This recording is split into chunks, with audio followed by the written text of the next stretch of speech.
This is the work of one of the biggest palm oil companies operating in Indonesia.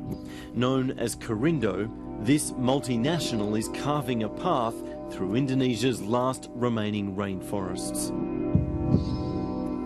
It's a vast area. I mean, if you look at the photos and videos from our investigation, the destruction goes all the way off to the horizon. Here in West Papua, Korindo has torn down an area of forest the size of a major city. The US environment group Mighty, chaired by former Congressman Henry Waxman, has been tracking the company's palm oil expansion. They've already cleared over 50,000 hectares of forest in this area, 30,000 of which was just in the last 2 years, as other companies were racing to clean up their supply chains. So when we surveyed the industry, Korindo really stood out for its terrible track record and for being the company that was most threatening Indonesia's remaining forests. Korindo's actions across Indonesia have led to serious deforestation, threatening the habitat of the country's critically endangered orangutans. Their massive operation spans palm oil, plywood and paper, and their products are shipped around the world. We know the value of forests and create new drive and energy through trees. While Korindo's PR effort boasts of sustainable practices and respect for workers, villagers in West Papua tell us a different story of destruction by the company and its subsidiaries. Before, my relatives lived in safety, peacefully and quietly. They had no shortage of food. But now that the company has come into the area, the jungle has been cleared. It began in 2009. Many Papuans are employed by multinationals like Korindo, but some maintain they're simply being used. We, the employees, do not feel that the wages given to us are reasonable or fair. Every day I ask for help at their office. I don't want to be like a beggar. I'm embarrassed. I have my self-esteem. I'm angry about that. Why do I have to come and ask like a beggar? The treatment of workers and the environment by palm oil companies in Indonesia is under more scrutiny than ever. Last year, 730 revealed this illegal clearance of land by a palm oil supplier of Wilmar International, the foreign owner of CSR Sugar and Goodman Fielder, the maker of many popular Australian food products. Korindo too has been feeling the pressure, and it has responded, announcing in the new year a moratorium on new palm oil clearance in Indonesia. But within weeks, the moratorium was broken. 730 can reveal the company has continued clearing land. Yeah, I mean, honestly, I don't think you can blindly trust any company, which is why it's really important to have independent verification of commitments that are made and full transparency. And Korindo has been a very opaque company. They're not public, so there's been almost no reporting about their company or their operations.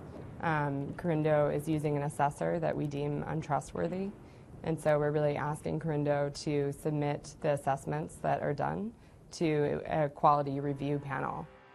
Korindo declined our request for an interview, but said its palm oil operations are committed to operating in a sustainable manner and that it protects human rights for all of its 20,000 Indonesian employees.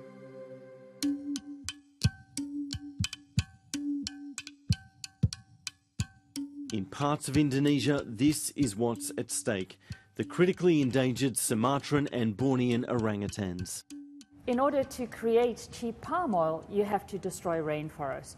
So first what you do is you mow down the existing rainforest, then you burn it, and then you plant palm oil plantations. When we do that, we destroy some of the things that are amazing about the planet.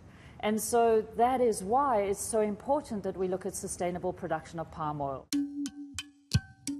Now numbered just in their thousands, orangutans are severely threatened by the clearance of their natural habitat for palm oil plantations. At Melbourne Zoo, Dr. Jenny Gray has been leading the push for better awareness of the threat. How would we answer to our children in 20 years' time to say, we could have solved a case for orangutans, but instead we bought cheap food? That's not right. In Australia, palm oil, present in roughly half the products in a supermarket, is not clearly labelled. Often it's simply called vegetable oil. Only one state, Victoria, has agreed to stricter labelling laws. Despite years of pressure, a committee of state and federal governments is still examining the issue. We are hoping what they're going to do is ask the communities of Australia and New Zealand, because we know that the everyday people out there who buy foodstuff want to know whether or not there's palm oil in their food. Food manufacturers have been fighting the stricter labelling move for years and still are. The message to Australian policymakers is beware of gesture politics. A labelling change might make them feel good, but ultimately it's meaningless in terms of that real issue of ending the land degradation and protecting habitats, because the labelling change alone won't make any difference. Ultimately, palm oil traders are being driven by their bottom line. Images like these are bad for business, so the push for sustainable palm oil is slowly succeeding. It's a huge brand liability. Consumers don't want to be eating food or putting on makeup that led to the extinction of orangutans. It's not an easy thing to shift a supply chain or to make that change to a supply chain, but it is happening, and over time that's what will really make the difference. But the question is, will success come soon enough? There is plenty of land that is already degraded. There is plenty of land within rainforest climates where we can plant palm oil and do it in a responsible manner and a sustainable manner for the future. And that's what we're asking for, is not a ban on palm oil. What we're asking for is the sustainable production of palm oil in ways that doesn't minimize the number of orangutans left.